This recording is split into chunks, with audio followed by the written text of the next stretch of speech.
انسان کے سر کے بال انسان کے دماغ کے عکس کو ظاہر کرتے ہیں، لیکن افسوس تو یہ ہے کہ ہم انسان کے بالوں کو دیکھتے تو ہیں لیکن اس کی فطرت سے ناواقف رہتے ہیں۔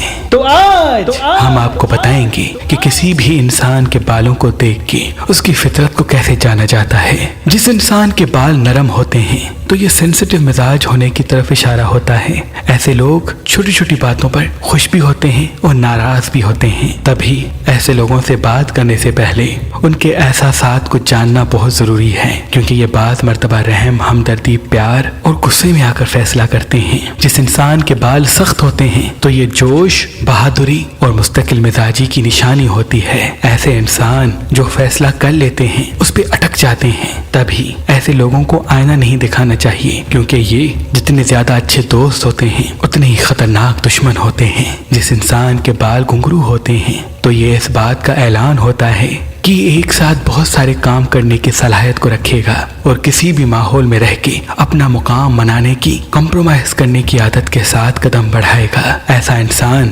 اگر حاضر دماغ ہو جائے تو ان کو کامیاب ہونے سے کوئی روک نہیں سکتا، لیکن جس انسان کے بال چڑھ جاتے ہیں تو یہ اس بات کا اعلان ہوتا ہے کہ یہ بھولنے کی بیماری کو اپنے وجود میں قائم کر دے گا اور خود کو تنہا اور اکیلا بعض مرتبہ محسوس کرے گا۔ تبھی ایسے انسان کو محبت سے دیکھا جائے اور اس کا خیال رکھا جائے تاکہ وہ بھولنے کی بیماری کو ختم کر کے اپنی تنہائی سے لڑ سکے اور کامیاب ہو کے خوشحال زندگی گزار سکے۔ اللہ کے ولی حضرت شاہ شمس تبریز سبزواری ہر اس مرد کو جو اولاد کا طلبگار تھا لیکن اولاد سے محروم تھا، آپ ان سے یہ فرماتے تھے کہ یہ صفوف رات کو نیم گرم دودھ میں ملایا کرو اور اس پر 27 مرتبہ سورہ کوثر پڑھ کر وہ دودھ پی لیا کرو۔ اللہ کے کرم سے تم جلد اولاد کی خوشخبری پاؤ گے۔ سرکار شاہ شمس کے بعد سید صدر الدین شمسی، سید حسن کبیر الدین شمسی اور سید تاج الدین اور تمام شمسی جعفری سادات آج بھی